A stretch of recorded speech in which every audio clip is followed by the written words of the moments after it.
সময়টা ছিল 2014। আমি তখন ক্লাস 4-এ পড়তাম। স্কুল থেকে গরমের বন্ধ দেওয়া হলো 1 সপ্তাহ। তো আমি বাসায় যেয়ে আম্মুকে বললাম, আম্মু অনেকদিন মামা বাড়ি যাই না, গরমের বন্ধ দিছে স্কুলে, তো মামাদের বাড়িতে বেড়ায় আসি। আম্মু বলল, তোমার আব্বুকে বলো। আব্বুকে গিয়ে বললাম, আব্বু মামাদের বাড়ি বেড়াতে যাব, স্কুল বন্ধ দিছে। আব্বু বলল, এখন বেড়াতে যাবি? যা তাহলে, বেশি দিন বেড়াস না, তাড়াতাড়ি চলে আসিস।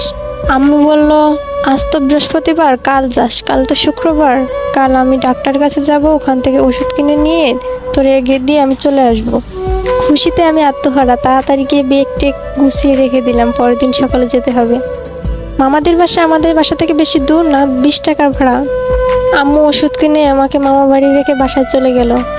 দিনটা খুব ভালোই কাটছিল আমার মামা বাড়ি গিয়ে। আমরা এক বাসের কয়জন ছিলাম, মামাতো ভাই মামাতো বোন।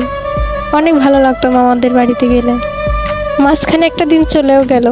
রোববার সকালবেলা খাওয়া দাওয়া শেষ করে বাড়ির পিছনের বাগানটাতে খেলা করছিলাম কয়জন মিলে। হঠাৎ করে দেখি আমার আব্বু এসে বলতেছে, তামান্না এদিকে আয়। আমি বললাম, আব্বু তুমি কখন আসলা? আব্বু বলতেছে, এই তো এখন আসছি, চল বাড়ি চল। আমি বলতেছি, কেন আব্বু? 2 দিনই তো হয়নি, এখনো আসছি। আব্বু বলতেছে, তোকে ছাড়া ভালো লাগে না বাড়িটা ফাঁকা ফাঁকা লাগে, চল আমার সাথে চল, বাজার করে নিয়ে ওদিক দিয়ে চলে যাব। সেদিন ছিল হাটের দিন, আমাদের ওখানে হাট বসতো রবিবারে। আমিও জেদি বাচ্চা, আমি বললাম, না আমি যাব না এখন, তুমি চলে যাও, আমি কদিন থেকে তারপর যাব। আমার আব্বুর মুখটা কেমন জানি ভারী হয়ে গেল। 20 টাকা হাতে দিয়ে বলল, আচ্ছা ঠিক আছে, কিছু কিনে খাস।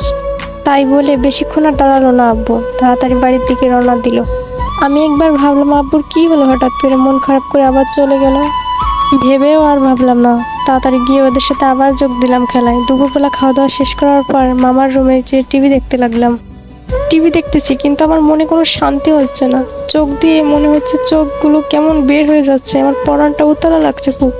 জানি না কেন এমন হচ্ছে কেন। আমার রুম থেকে একবার বাইরে বের হচ্ছি, আবার রুমে ঢুকছি, টিভি দেখছি, তবুও মনে কেমন জানি লাগছে, চোখ দিয়ে এমনি এমনি পানি বের হচ্ছে, মনের ভিতর শান্তি পাচ্ছি না। হঠাৎ করে কে জানি আমার আন্টির ফোনে ফোন দিছে। ফোন দেওয়ার পর 4-5 জনে মিলে পিস পিস করে কী জানি বলছে। আমার কাছে মনে হচ্ছে ওরা আমার কাছে কিছু লুকাচ্ছে। এরপর আন্টি আমাকে এসে বলতেছে, তোর আব্বু অনেক অসুস্থ, তাড়াতাড়ি চল, বাড়িতে যেতে হবে এখনই। এর ভিতর মামা দৌড় দিয়ে এসে বলতেছে, তামান্না কোথায়? তামান্না, ওকে কেউ কিছু বলিস না, তাড়াতাড়ি রেডি হ, তামান্নার আব্বু বাজার করতে গিয়ে স্ট্রোক করছে।